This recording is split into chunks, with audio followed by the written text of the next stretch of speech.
আবু সাঈদ ছাত্রলীগের সংঘর্ষে এবং পুলিশের সংঘর্ষে এক পর্যায়ে গুলিবিদ্ধ হয়েছে। সেই ভিডিওগুলো আপনাদের মাঝে স্পষ্টভাবে দেখাবো এবং তার পরিবাররা যেভাবে হাজারি করছে এবং তার শিক্ষা সনদ এত ভালো ছিল শুনলে রীতিমতো অবাক হবেন।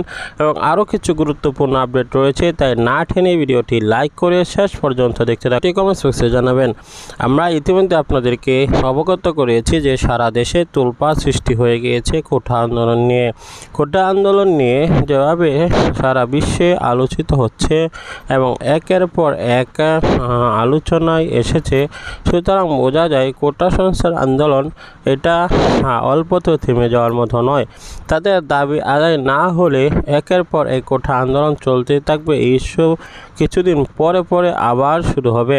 সুতরাং 2018 সালেও যদি তাদেরকে থামানো যায়নি, বর্তমান আরও আপডেট হয়েছে, এই সময় এসে আর তাদেরকে থামানো যায় বলে মনে করা হচ্ছে না।